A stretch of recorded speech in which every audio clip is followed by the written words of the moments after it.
Alright, back again for another Blu-ray collection video. This is the Arrow stuff that I talked about last time. Push them out of the way.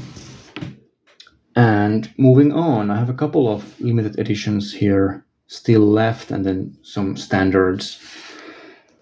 So let's start off with one of the great action movies, RoboCop. One of Paul Verhoeven's best achievements.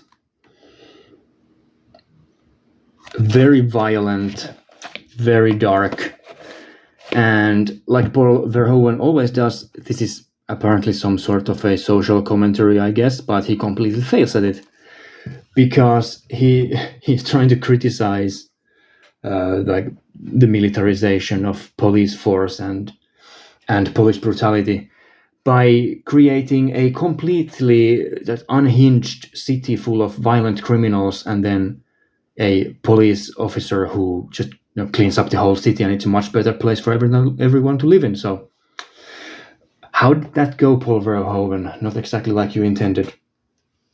All right, Last House on the Left. I'm not a huge fan of this movie. This is the movie that launched Wes Craven's career. So the guy who did The Hills Have Eyes, for example, later on. And it's a torture porn movie, basically, like a house invasion movie where just these lunatics invade a home and then like do all kinds of unsavory things to the people there. It's all right, I guess, but yeah, I just don't really much care about like. It doesn't have much going for it in terms of story or the characters or character development or anything like that. It's just a torture porn movie, so I'm not really interested in that sort of thing. Next up, we have two British crime movies. This is the original Blu-ray limited edition for The Long Good Friday and Mona Lisa. Now, The Long Good Friday is a classic. Like, it comes in this like these slips. Long Good Friday is an absolute classic. Mona Lisa is pretty good as well, but not at the same level as Long Good Friday. Arrow, I think, recently put out a 4K release of The Long Good Friday, so there's a better version of this movie out there, I guess. But yeah, like, this is the era when Brits were making really good crime movies in the 70s. So it's basically like a mafia mob movie, but with British gangsters. Right, and then we have one of the all-time absolute classics. This is The Thing by John Carpenter. Probably it's not my favorite horror movie of all time, but let's say like a close second after the original Alien. Around that level, in my opinion. Just a masterpiece of tension and special effects. Kurt Russell's great. All the cast is great. Right, then some more obscure ones. This is the complete Dr. Phibes. So there are two movies. The Abominable Dr. Phibes and Dr. Phibes Rises Again. Now, these look like Alejandro Jodorowsky movies with the really over-the-top lavish set design, but then it's like I don't even know what to call it. Kind of like a vampire movie. Like Dr. Phibes is kind of like a vampire in a sense, I guess, but it's more like a slasher. It's like a really high budget, over the top slasher, the first movie. And then in the second one, Dr. Phibes rises again. So there's a coffin and he rises from the coffin like a vampire, and he starts killing again. So the sequel's pretty good as well, but the original one, like that's a 1970s classic. Very funny movies as well. So definitely worth your time. Then I have a sealed copy of the original Hellraiser Scarlet Box. Now, this was worth a lot of money, but now that there are all these newer releases for Hellraiser, it's probably not worth that much anymore. Also, I'm pretty sure that this is an A-region box that I have, but it doesn't say it anywhere on the back cover or front cover or anything like that. So I'm not sure. Maybe you could tell it from like the barcodes or something. But yeah, I'm pretty sure this is an A-region locked box. So, and I don't even have an A-region player, so I'll just keep that sealed. I've seen the first Hellraiser movie a long time ago. The sequels I've never seen, but yeah, it's all right, I guess. Never been a huge fan of Hellraiser, so I don't even have the newer box sets. Right, Tremors, a Kevin Bacon movie from the 1990s, I believe. Or is this 89? So this is from the 80s. Well, okay. I thought this was a 90s movie. It looks like a 90s movie. It feels like a 90s movie. Really good special effects. Some of the best special effects I've seen in any horror movie. The sandworms and like all the explosions and everything, like really fantastic looking stuff. A really fun comedy horror movie. There aren't that many of them out there, but this is absolutely one of them. And then the sequel, and this is an underrated movie, Tremors 2 Aftershocks. This is a straight-to-video sequel, and it's probably the best straight-to-video horror movie ever made, to be honest. And there isn't much competition for it. And this one does have some really bad CGI effects, which is unfortunate, but it's a direct sequel for the first one, has some of the same cast in it. Kevin Bacon isn't here, but Fred Ward is, which is more important for me, right? Fred Ward is great. He's always great. And this is just such a dumb, like a comedy horror movie. The sandworms have now evolved, and they are these like turkey creatures walking around. It's ridiculous, but a lot of fun. Then I have Wild Things, which is like a neo-noir crime movie. It's most famous for having Dennis Richards and Naomi Campbell in it, doing some sexual things in some of the scenes and nudity as well. And yeah, I remember seeing this maybe 20 years ago at this point and not really liking it, but I rewatched it and it's a lot better than I remembered. I really like the Florida atmosphere, the swamplands, great setting. The storyline is ridiculous. There are so many twists in it that it just becomes a parody of itself at some point, but it's still fun. It's a lot of fun. Now, then I have this cheap box set. I don't like these cheap box sets at all that Arrow does. This flimsy flimsy cardboard and the smaller cases that don't even have the booklets. And these movies were released separately, and then I'm guessing they were released separately. I've never actually seen them in a while. But yeah, they were released separately, and then in the re-released in this cheap box set. The films of Oliver Assayas, Disorder, Winter's Child, Irma Vep, and Demon Lover. Now, I'm not a huge fan of any of these movies. The first one, Disorder, is like a crime movie where there's this Joy Division-inspired post-punk band that gets involved in some business that they shouldn't be involved in. That one's okay, I guess.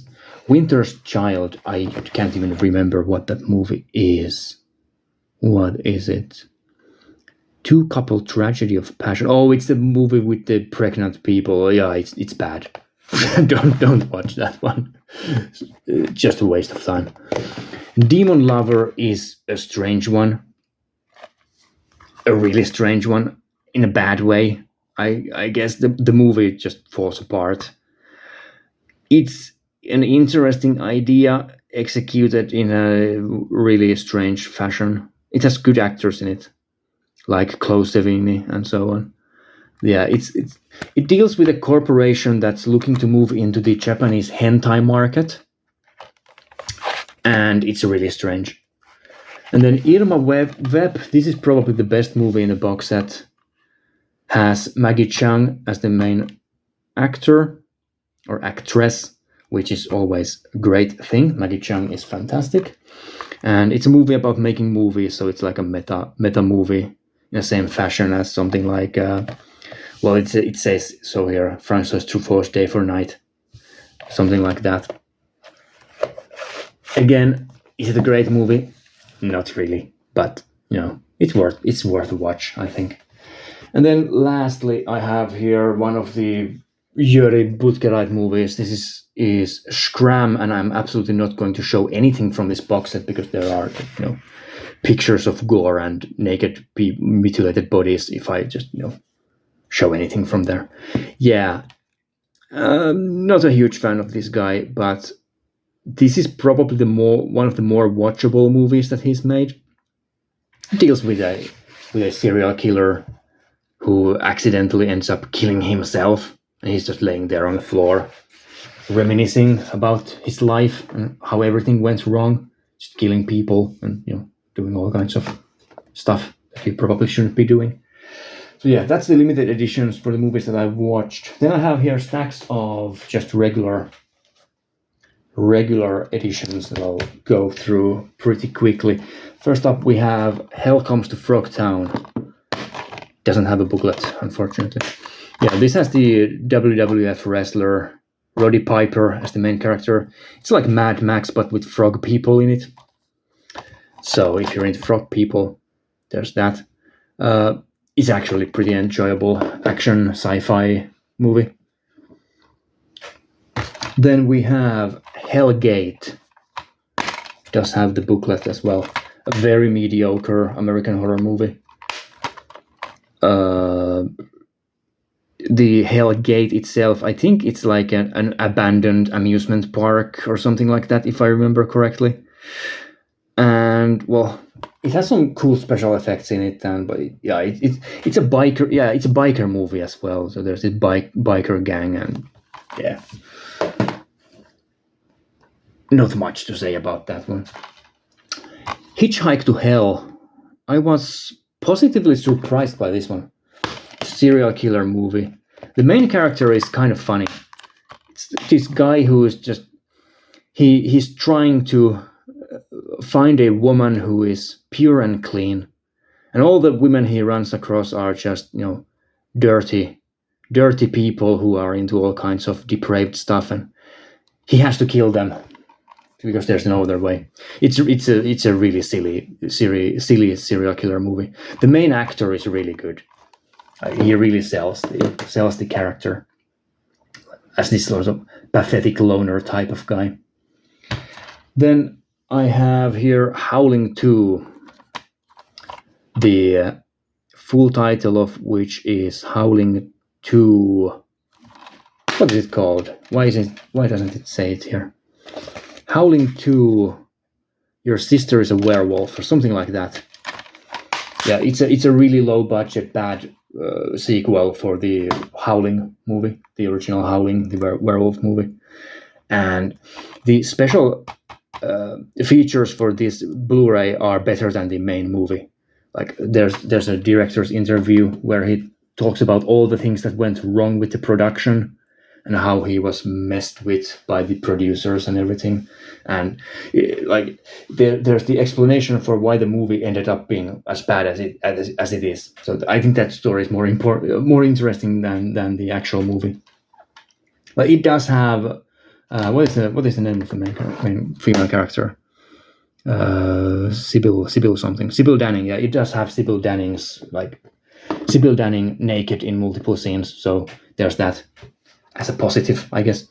Right. Then Invasion of the Body Snatchers. This is the 70s version of this story. Really good stuff. One of the best 70s horror movies.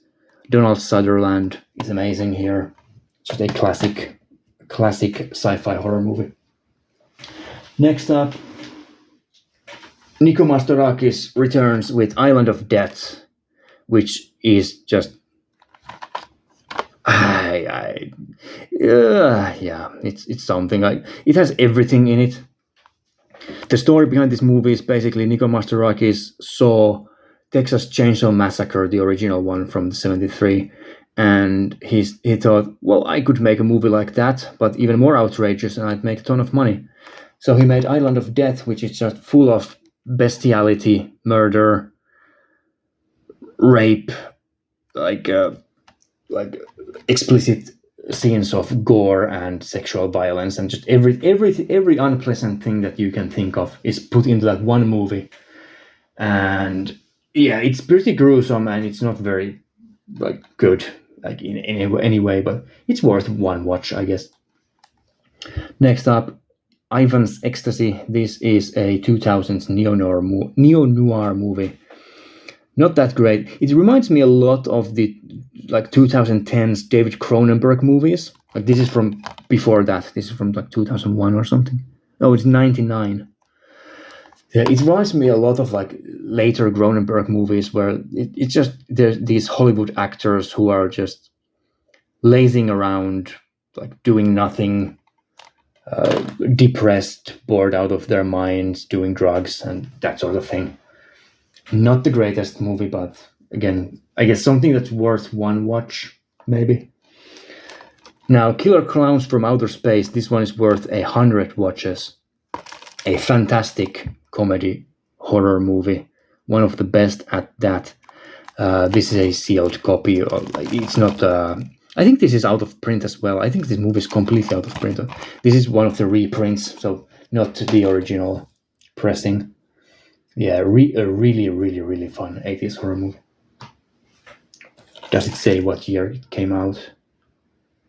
88. Next up, Life Force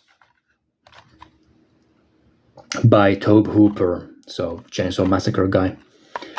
And this one is basically a combination of Alien and a vampire movie. And it's a really high budget sci-fi horror movie. I was very impressed by this one. Like, it's not perfect, it's kind of silly, but you go if you see a cover like this and then see the name Life Force, you're expecting garbage, but I was very positively surprised by it. Next up, Madhouse. This is the one with the psychic girl and the dog that is really hard. Like, the dog is not this scary in this movie. Like, the dog looks so cute and adorable, and it's very hard trying to act like a bloodhound, but it just cannot pull it off. It's very silly and amusing. It's very, very cute. The dog is so hard trying to be scary, but it just cannot pull it off. This is like a haunted little girl movie by the director of Piranha 2: The Spawning and Tentacles, one of the all-time garbage Italian horror movies. Right, another classic here, Maniac Cop. Mostly, I guess, nowadays known for having a young Bruce Campbell. Sorry, so the character is Jack Forrest, but yeah, Bruce Campbell from the Evil Dead series is here as one of the characters. Very entertaining slasher movie. Next up, what do we have? Some horror comedy, Microwave Massacre. The tragic story of a man who is served bad food by his wife, and he just kills the wife and eats her instead. Microwave Massacre, a very dumb comedy horror movie. Motel Hell, lots of comedy movies here. Motel Hell is again another one of these comedy horror movies. This has a lot of imagery in it that I think is very iconic and something that I haven't seen in other movies. I think this is a forgotten movie that should be more famous than it is. It has this pig mask chainsaw guy, which has a great look. Probably an inspiration for Manhunt, the video game. It definitely seems like it. There's a cabbage field of like people who have been buried underground. It's like very very sick and sickening movie. But it's also a comedy movie at the same time. It's very self-aware about what it is doing. Definitely worth a watch. Then I have here Yuri Butkareit's Necromantic, a movie that I would like to dislike more.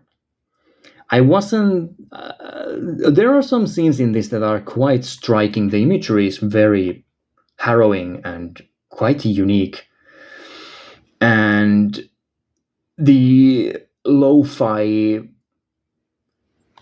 picture quality and everything, even in this Blu-ray release, the picture quality is quite bad because like the original materials aren't that great. It really comes together well. But then again, there are the scenes where the people are having a threesome with a corpse, so I don't really enjoy it, but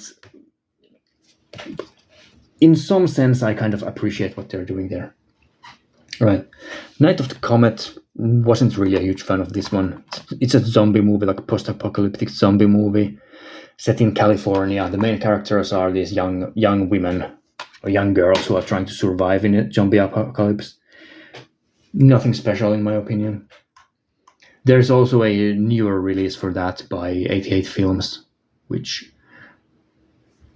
I don't know if it's any better in terms of picture quality or something like that. I'm not even sure if there's any need for having a second release for that, but yeah. I think it's still in print, so if you want to see that movie, want to buy it, there's another option as well. Right. Pieces. This is a Spanish slasher movie. Quite an early one, if I remember correctly. This is from, is this from the late 70s or the 80s? I can't remember. Yeah. It's like a Chainsaw Massacre movie combined with an Italian giallo. So the unknown killer just goes around killing people with a chainsaw. It's an alright one. Next up, something completely different. This is Jack Hill's Pit Stop. I really like this movie. It's like it's a racing movie with some crime movie elements in it, and it's a very low budget movie from the 60s, I think. Yeah, it's black and white from 1969. It's incredible that they managed to film this with such a low budget. There are these actual this is like figure 8 racing, so people are driving in this number 8 shaped racetrack and crashing into each other. So it's like a what is it called in English? A romuralli in Finnish. Romuralli. What is that in English? I can't remember. Well, it's a racing movie where people crash their cars. Also has a young Hyde in it. The actor Sid Haig, a classic actor, recently deceased, I think. So R.I.P. to Sid Haig. I can't remember how recently, but you know. All right. Next up, David Cronenberg's Rabid. This is one of his early movies. The second one, I think he directed like a full-on horror movie. The second one he did after Shivers. Not a huge fan of this, but it does have its moments. There are some scenes in it that are very, very well made. Especially the ending with the garbage disposal truck. And some of the other killing scenes, like the more controversial killing scenes, are very well done. Next up, Satan's Blade.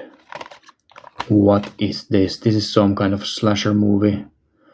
I have no... Oh, it's this one. This is really bad. This is bad. This is like a completely like an amateur production. The director and all the actors are amateurs. They don't know anything about what they're doing. It's kind of charming in that really, really low quality, lo-fi way.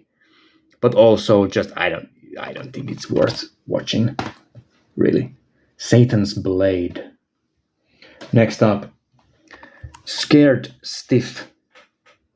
This is a like an adventure horror movie.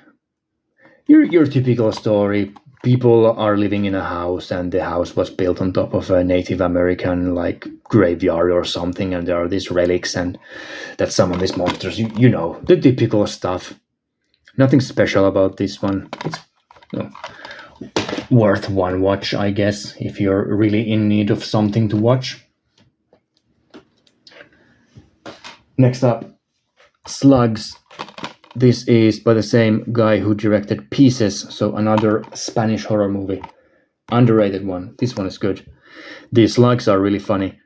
There are these giant slugs going around in the sewers and coming up into people's houses and just murdering people. So, giant slug movie.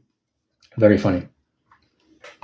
Society by Brian Usna, one of the great horror movies of the 80s. This is 89. Iconic imagery. Lots of really gruesome body horror stuff in this one. Another movie by Jack Hill. This is Spider Baby. I wasn't a huge fan of this movie, but maybe the special features made me appreciate this more. This is again one of those zero budget projects. The first movie that Jack Hill made, so this is before Pit Stop. Also has a young Sid Haig in it, so he's has acted in multiple Jack Hill movies, and it's about this group of people living in a house, and all of the people are kind of like in some way, I don't want to say mentally incapacitated or mentally undeveloped, but there's something wrong with them, definitely. And there are some homicidal tendencies involved and so on. Spider Baby. Very unique and strange horror movie. So worth watching just for that. Right. The Andromeda Strain by Robert Wise. Just a straight up sci-fi movie. There aren't that many straight up sci-fi movies that are really, really exceptionally good. This is one of them. Obviously, there's like 2001 Space Odyssey and that sort of thing, but Andromeda Strain, this is from 1970 something. I'm thinking, but I can't remember the year off the top of my head. Yeah, this is a really good, like a very slow pace to look at how scientists would go around solving a problem with this sort of a contagious disease ravaging a society. Very interesting stuff. Then let's do this one last. I'll make one more video about these movies that I've watched, because I have a couple of stacks here left. So this is The Beast Within. This cover art is fantastic. And this is a very... It's at the same time a very cliched monster movie, in the sense that there's a monster who transforms at night and goes around killing people. But the monster, I'm not going to spoil what it is. It's not a werewolf. It's not a vampire. It's. I haven't seen anything like this in any other movie. A very unique monster movie, just in a sense of what the monster is. And yeah, I would recommend watching this if you like werewolf movies. It's a very, very interesting take on that sort of thing. Very gruesome and just upsetting in many ways.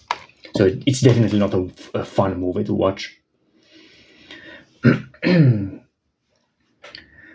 It reminds me a bit of the movie Night of the Demon with the Sasquatch in it. If you know the movie Night with the Demon, The Beast Within has some of the same elements in it. But I think The Beast Within overall is a much better movie than that one. So if you know Night of the Demon, not the French one, but the American one, yeah. So there's that. Running out of space on screen. I'll do one more of these, and yeah, I'll see you next time. Bye.